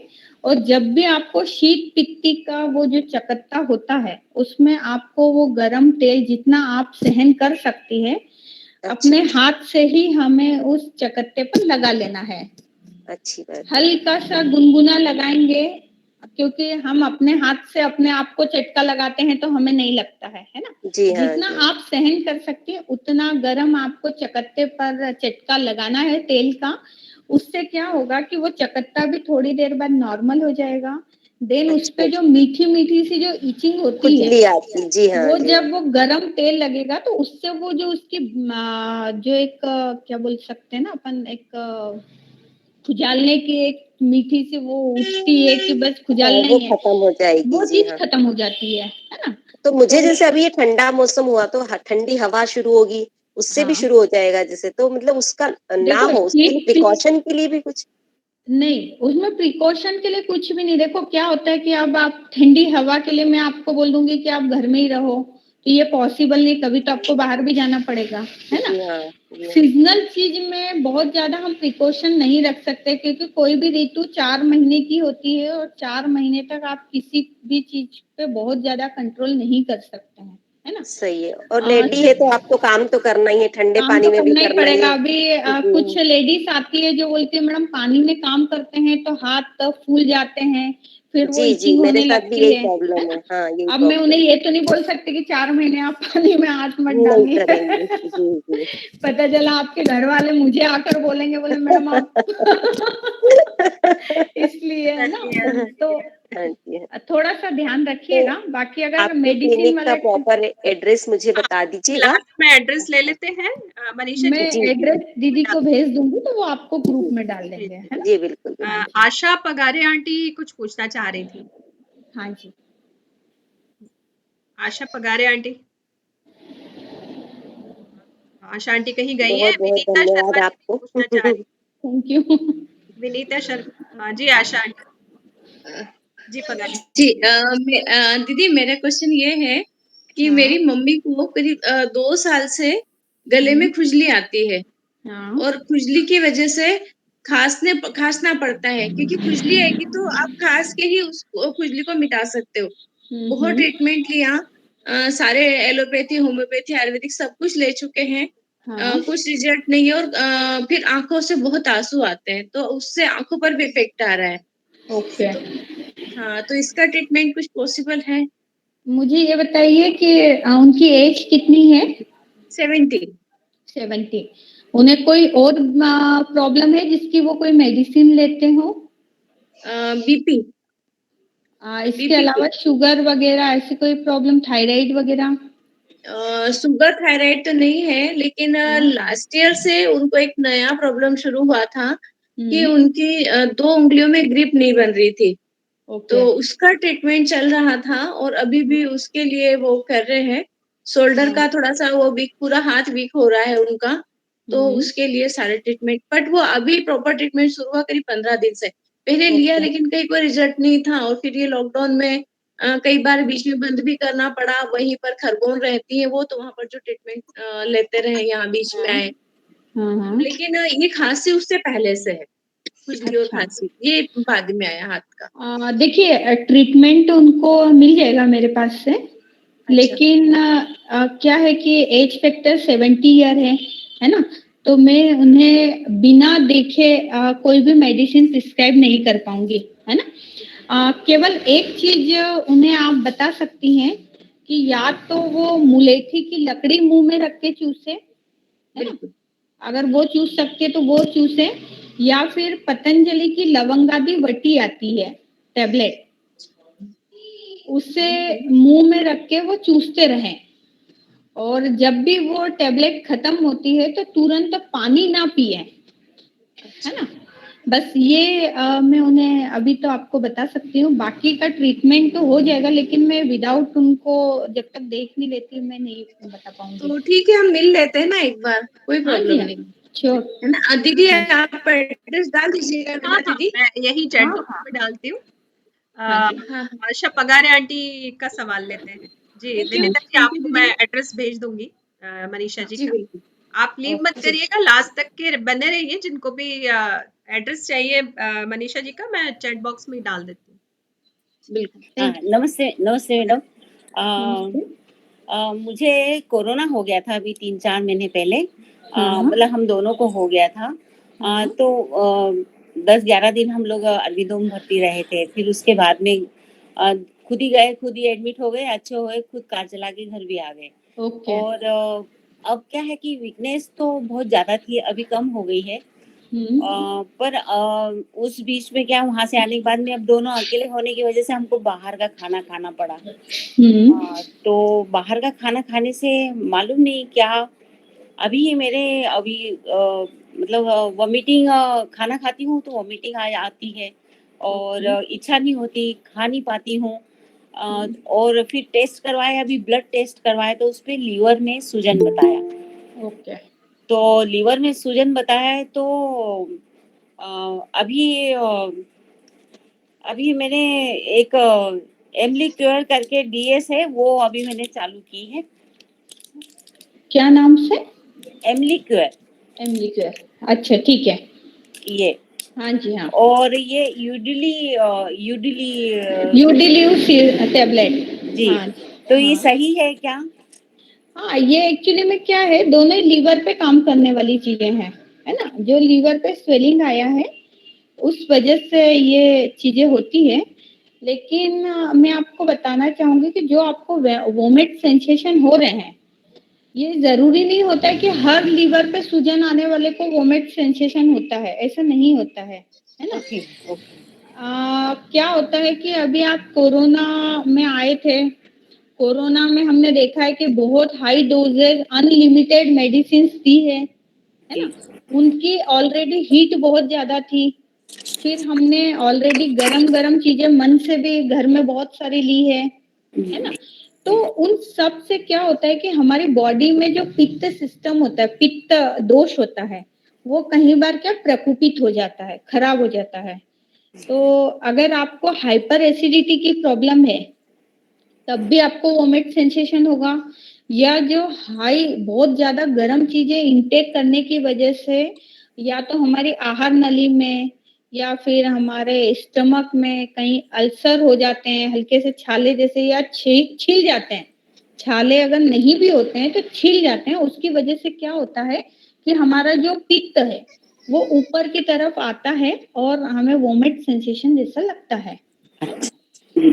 तो इसके लिए अभी तो मैं आपको ये बताऊंगी कि घरेलू उसमें अगर आप चाहें तो एक तो सोप का पानी पीजिए, है ना। जी। खाना खाने के बाद में आप डेली थोड़ी सी सोप और मिश्री का यूज करिए खाने में। मुझे शुगर भी है मैडम और मुझे थायराइड भी है। ओहो, तो फिर आपको मैं दूसरा ऑप्शन बताती हूँ। अपना खड़ा धनिया होता है जी रात को आप 1 गिलास पानी में खड़ा धनिया भिगो देंगी। जी सुबह उस पानी में वो धनिया पूरा फूल जाएगा तो हम जी। उसे मैश कर लेंगे हाथ से, अच्छा उसे छान लेंगे। और अगर आप चाहे तो हल्का सा उस पानी को गुनगुना करने के बाद में भी छान सकती हैं। ओके वो पानी आपको सुबह पीना है। ओके सेकंड, जी। अभी हरा धनिया भी बहुत आ रहा है, कोथमीर। अभी अभी मैडम ये हम लोग ये भी सब कोरोना का चल रहा है ना, तो हम हाँ। पत्ती वाली चीजें कुछ भी नहीं खाते हैं। नहीं नहीं आंटी, पत्ती वाली चीजों से कुछ भी नहीं होना जाना नहीं? है। अच्छा। नहीं नहीं, अब देखो अभी जो आपकी बॉडी में वीकनेस आई थी, है ना, जी, अब जी। आप स्वस्थ हैं। जी अब आपको आपकी बॉडी को सपोर्ट करना पड़ेगा। एक तो क्या होता है कि एज फैक्टर के हिसाब से भी बॉडी में वीकनेस आई है, जी उसके बाद में बीमारी की वजह से वीकनेस आई है। जी अब अगर हम बहुत ज्यादा परहेज करेंगे तो हमारी बॉडी में क्या होता है कि जिन जिन चीजों की कमी होती जाएगी ना, तो डलनेस की वजह से आप डलनेस। जल्दी ग्रोथ नहीं कर पाएंगे। जी है ना? राइट राइट तो अगर आपको जल्दी से रिकवरी होना है तो आपको सब खाना पीना पड़ेगा। जी तो आप क्या करो, हरा धनिया अभी बहुत आ रहा है, जी बहुत आ रहा है। हरा धनिया को आप डायरेक्टली पीस लो, 1 चम्मच जितना उसका पेस्ट बन जाएगा। उसे जी आधे गिलास पानी में डाल के मिक्स करके पी जाइए।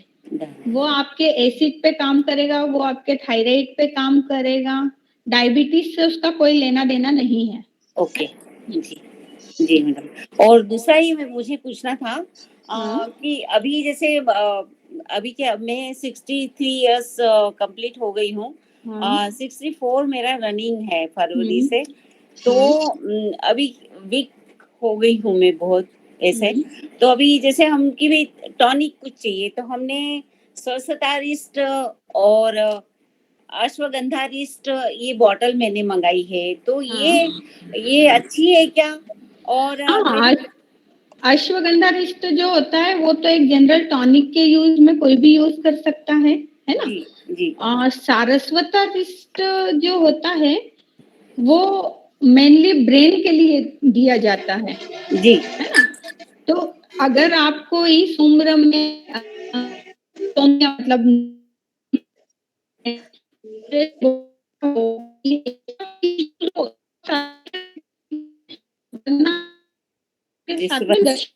डिस्टरबेंस बहुत आ रहा है, डिस्टरबेंस बहुत आ रहा है। नेटवर्क का इशू होगा। हेलो, हाँ जी, डिस्टरबेंस मेरी बहुत आ आवाज रहा आ था। रही है? अब आ रही है। हाँ, अब आ रही है। सुन नहीं पाई मैं, आपका वाक्य पूरा सुन नहीं पाई।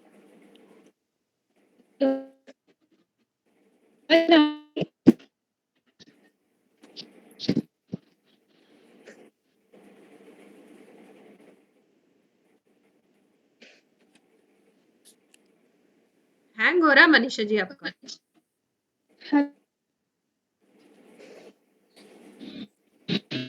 बारिश जैसा हो रहा है क्या आपके साइड? क्या?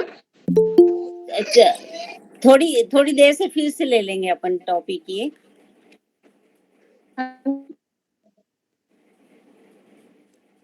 रिकनेक्ट हो जाइए। हाँ, रिकनेक्ट हो जाइए।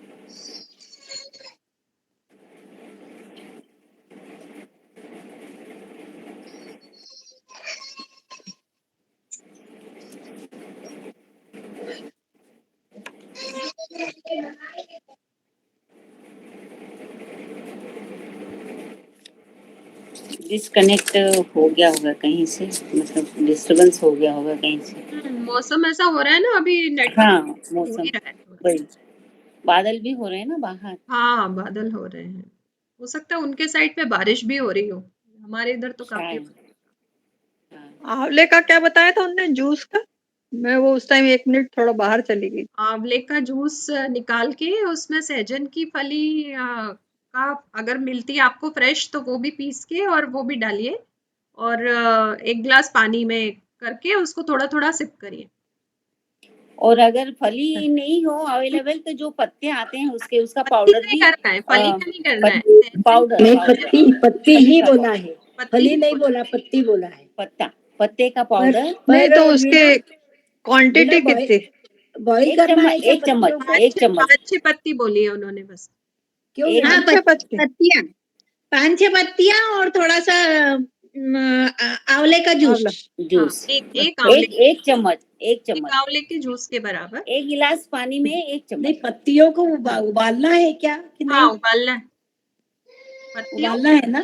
पीस के मिलाना है उसमें। पीस के मिलाना है। हाँ, पीस के मिलाना है। ओके, वो बॉईल नहीं करना है। अगर तो हम एक बार और रिपीट करवा लेंगे जूस की हाँ, रेसिपी। वैसे मुझे ना, मैं जब चेन्नई में थी तो मुझे बहुत ये गायनिक प्रॉब्लम बहुत नहीं, मैंने टेप करा है मैंने। हाँ, रिकॉर्डिंग मेरे पास भी है इसमें। मैंने रिकॉर्डिंग करी है मैंने, पर फिर भी और कंफर्म कर लूं क्योंकि अच्छा उपाय है वो। हाँ, बहुत बढ़िया है। आपने रिकॉर्ड कैसे किया? हाँ, मैं तो दूसरे फोन पे करा, दूसरे फोन पे। नहीं, मैंने पूरे प्रोग्राम की रिकॉर्डिंग है। व्हाट्सएप पे रिकॉर्ड कर लिया मैंने। जी जी। हेलो जी तो जी, मेरे को भेज देना कृष्णा जी। हेलो जी जरूर। सुनीता परसाई।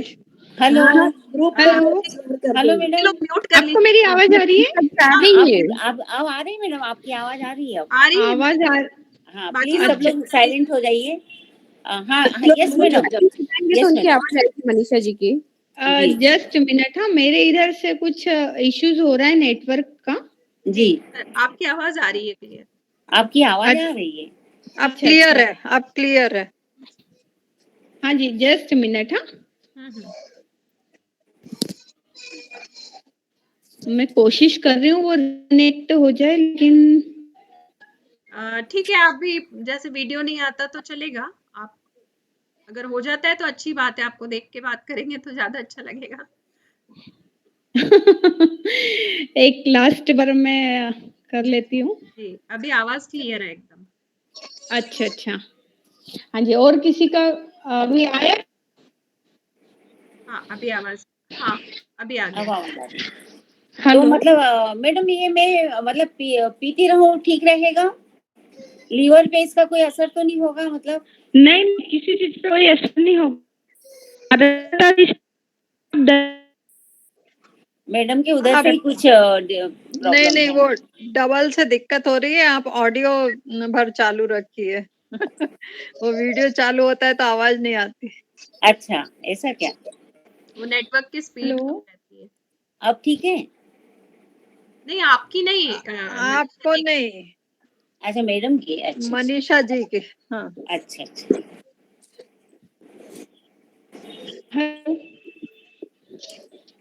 अभी भी अटक है मनीषा जी।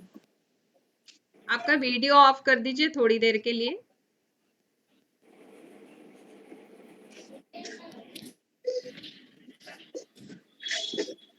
हेलो। जी। हाँ जी, मेरी आवाज क्लियर आ रही है? हाँ, आवाज क्लियर आ रही है। आवाज क्लियर आ रही है, आपका वीडियो नहीं दिख रहा है, पर आप ऑडियो ही रहने दीजिए आपका। Just minute. वो ऑडियो से ही ठीक रहेगा, वीडियो चालू करने से गड़बड़ हो रहा है। वो डबल शायद नहीं लोड हो पा रहा है। नहीं, मुझे बिल्कुल आवाज क्लियर नहीं आ रही है किसी की भी। अच्छा। हाँ जी, अभी जस्ट मिनट। हाँ, मैंने अपना सीटिंग चेंज किया है शायद। हाँ, वो कहीं सिग्नल और सिग्नल प्रॉब्लम से भी हो जाता है। अभी आ रहा है? हाँ, जी, आवाज आ रही है।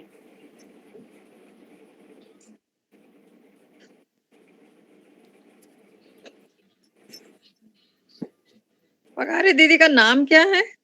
मनीषा शर्मा। मेरा मनीषा शर्मा। कृष्णा पगारे। आप अंशु को जानते हो? अंशु सोहनी, मुंबई में। हाँ, मैं उसकी मम्मी हूँ।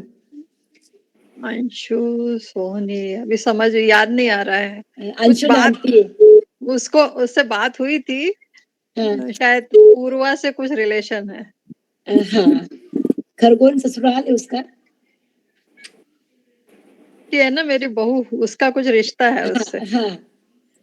वीणा दीदी, जी मैं मनीषा हाँ जी, मैं मनीषा जी को प्रत्येक से पहचानती हूँ बहुत अच्छे से, हमारी कॉलोनी में ही रहती हैं वो भी, जी, जी, डॉक्टर मनी। आप यकीन नहीं करेंगे, उनका ट्रीटमेंट इतना अच्छा है कि हम वो जब भी बांकानेर आते हैं, तो बांकानेर आस-पास के इलाके में सभी लोग उनका वेट करते हैं। और वो अच्छा। इतना अच्छे से कोऑपरेट करती हैं सबको अरे वाह! और बहुत अच्छे नेचर की ट्रीटमेंट के साथ-साथ ही उनका नेचर, बिहेवियर सभी के साथ में उन्होंने जितने अच्छे से समझाया है, वो हाँ, बहुत ही नेचर बढ़िया है। इसके लिए अभी वीणा जी का तहे दिल से धन्यवाद जो उन्होंने उनको आमंत्रित किया। आपने बहुत ही अच्छी शख्सियत को बुलाया है और आप वाक़ई में इनके ट्रीटमेंट से सभी को बहुत फ़ायदा हुआ है। बिल्कुल वो बिल्कुल हमारे समाज एक मदर ट्रीटमेंट जैसे किया जाता है ना, उस तरह से ट्रीटमेंट करती हैं। मुझे तो बहुत मनीषा जी क्या बांकानेर के पास के हैं कहीं? बांकानेर की ही। बांकानेर के ही हैं। और हमारी वंदना कानूनगो की बेटी है क्या? हाँ, वंदना कानूनगो की बेटी नहीं है अरे ये। तो मेरी तो बुआ की लड़की है ये तो फिर। शक्ति शर्मा जी जो बालीपुर मेरी तो बुआ की बेटी है। नहीं, नहीं, मौसी वो उनकी बेटी नहीं है, कानूनगो परिवार से नहीं है, वो शर्मा परिवार नहीं तो बुआ जी वो जो है ना उनकी मम्मी मेरी बुआ लगती है, बुआ की बेटी भी ना ये। मनीषा है ना, मनीषा शर्मा, इनकी भांजी है ये। ये शायद डॉक्टर विजय कानूनगो की सिस्टर होंगी शायद। नहीं। वो नहीं है, नहीं। शर्मा ही है, वो खुद भी शर्मा है, अनमैरिड है ना? अनमैरिड है। Okay okay. हाँ, शर्मा है वो। जी, कानूनगो नहीं है, शर्मा है। कानूनगो नहीं है।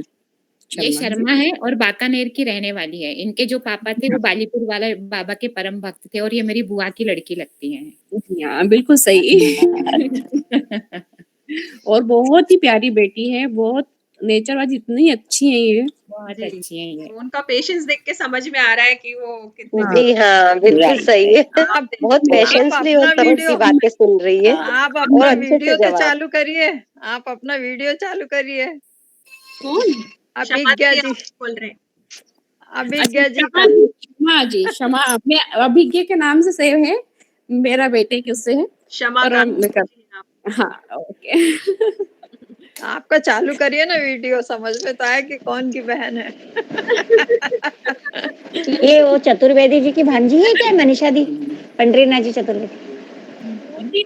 जी, आ गई है मनीषा जी। ये बांकानेर काका साहब की बहू है ये। बातें कर लेते हैं। बांकानेर में काका साहब की बहू है ये। मनीषा जी क्षमा। आ गई है, सब लोग म्यूट कर लीजिए प्लीज। मनीषा जी आ गई। हेलो। हाँ, हेलो। अभी आ रही है आवाज आपकी, बढ़िया। मेरी आवाज आ रही है? हाँ, आ रही हाँ, आ रही। आ रही है। तो लेकिन ये मुझे बीच में बहुत ये प्रभा मौसी की बेटी है क्या? आप आपका वीडियो बंद कर दीजिए। हाँ, आप एक काम करिए डॉक्टर मनीषा मनीषा, जी, दीजिए। डॉक्टर मनीषा आप अपना वीडियो ऑफ करके फिर बात करिए प्लीज। हाँ जी बोलिए आप। हाँ, अभी आ रही है आवाज, क्लियर है। हाँ जी। बाकी हाँ बोलिए। नोट कर लीजिए। सुनीता परसाई आंटी जी का कुछ सवाल था। हाँ जी। नमस्कार। आपने नमस्कार। बहुत अच्छी जानकारियां दी सब। Thank मैं ये you. पूछ रही हूँ कि जैसे गिलोय के बारे में भी बहुत बोला जाता है। हाँ। तो जैसे अब कोई ने कह दिया गिलोय खाओ, कोई ने कहा आंवला खाओ, पर मुझे विश्वास इसलिए नहीं होता था कि क्वांटिटी भी तो मालूम होना चाहिए ना। गिलोय खाओ तो आप कितना खाओ, और पत्ते खाओ कि डंडी खाओ, कि डंडी कितने इंच की होना चाहिए। तो इस चीज के लिए क्या करना चाहिए, आप मुझे बताइए कि गिलोय से क्या फायदा है। मेरी आवाज आपको क्लियर आ रही है? जी आ रही है। क्लियर आ रही है। देखिए गिलोय जो होता है वो बहुत अच्छा इम्यूनिटी के लिए होता है। और ये आप बहुत अच्छा क्वेश्चन किया है, क्योंकि क्या होता है कि कोई कुछ भी लेता है, आयुर्वेद में सबसे माइनस पॉइंट अगर देखा जाए तो यही होता है कि अगर आपको किसी ने सजेस्ट किया है कि आपको ऐसा प्रॉब्लम हो रहा है और आप ये खा लीजिए, तो आप तो खा के ठीक हो गई। अभी आपके जितने भी लोगों को अगर मिला कि अगर ऐसी सेम प्रॉब्लम वाला मिला, तो आप वही सेम चीजें उन्हें भी सजेस्ट करेंगी खाने के लिए, है ना। तो होता है कि सबकी तासीर, सबकी प्रकृति, सबके जो दोष होते हैं वो अलग अलग होते हैं, है ना। तो किसी को कोई सी चीज फायदेमंद करती है, किसी को साइड इफेक्ट भी उसका होता है। तो गिलोय की अगर हम बात करते हैं तो गिलोय की अगर बेल आपके घर में होती है तो उसका आप पत्ता यूज कर सकते हैं, उसका आप डंठल तना यूज कर सकते हैं, उसे सुखाकर उसकी लकड़ियों का भी आप यूज कर सकते हैं। लेकिन कितनी मात्रा में करना है, अगर हम डेली यूज करते हैं तो आपको 1 से 1.5 गिलास पानी में एक पत्ता, जो उसका थोड़ा बड़ा साइज का पत्ता होता है, तो अगर हम पत्ते को कूट कर उसे बॉईल कर लें और वो पानी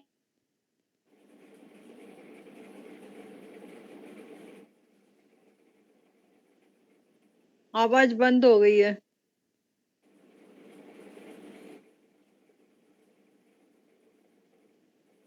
हेलो, आ रही है आवाज आप लोगों को? नहीं, नहीं, किसी को भी नहीं आ रही है। वापस डिस्टरबेंस आ रहा है नेटवर्क का। नेटवर्क का इश्यू है उनकी साइड से। इसी तरह वो पारिजात के पत्तों का भी बोलते हैं कि पैर दर्द हो रहे हैं तो उबाल के पियो। ये भी हर किसी की बॉडी पे नहीं होता होगा ना। नहीं, कोई को पित्त ज्यादा है, किसी को कफ ज्यादा है, किसी को वात ज्यादा है, तो कभी भी किसी की सलाह मानना सबसे गलत बात है, सही बात क्योंकि है। हर एक का शरीर का केमिकल वैल्यू जो है सब अलग अलग है। बिल्कुल सही कहा, बिल्कुल सही। पर हम लोगों को बहुत सलाह देने की आदत रहती है, अरे ये हो गया ये ले लो, अरे ये हो गया ये ले लो। पर मैंने अपने जीवन में अनुभव बहुत सारे ऐसे किए हैं कि कभी भी, खासकर आयुर्वेद का, तो कभी भी अपने मन से उपयोग नहीं करना चाहिए जब तक कि उसका पूरा मालूम नहीं हो आपको। हम लोग क्या नहीं नहीं, डॉक्टर के अंडर में, डॉक्टर के अंडर में डॉक्टर के करिए। अंदर चाहिए।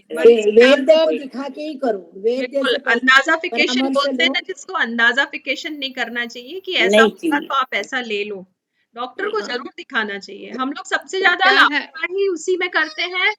हम चाहे कितना उसको पैसा किस खर्च कर देंगे, साड़ी खरीद लेंगे, लेकिन हम है ना डॉक्टर के पास जाने में या तो हमको डर रहता है कि कहीं हमको कोई बीमारी ना निकल आए, या हम कुछ आलस नहीं कर जाते हैं, या फिर ऐसा नहीं, लगता है, अरे वो भाई बेचारा दवाइयाँ क्या दे होता है, खाएंगे। डॉक्टर बेचारा कुछ देख वो नहीं करता, सिर्फ एक कागज देता है, तो ऐसा लगता है कि फालतू के ही पैसे दिए। हाँ, ये एक बहुत ये बड़ी गलत मेंटालिटी है फहमी हमारी, हाँ है, हाँ होती बहुत लोगों की हाँ। होती है कि अरे इतनी सी परंतु दवाई है, डॉक्टर के पास मैंने तो जो जीवन में अनुभव किया उसके आधार पे, कोई भी चीज हो, चाहे होम्योपैथिक हो या आयुर्वेदिक हो या एलोपैथिक बताती हूँ हो, ना मेरा अगर सामने डॉक्टर है तो आप लीजिए, उनकी सलाह से लीजिए, बस बिल्कुल। टोटल यही है। और हमारे बाकी मेरी सासू जी को बड़ा शौक है, मतलब वो कुछ ऐसे कहीं पढ़ लेती हैं न्यूज़पेपर में वगैरह में। तो मेरी बेटी थी, वो बिस्तर गीला करती थी, छोटी सी थी तब।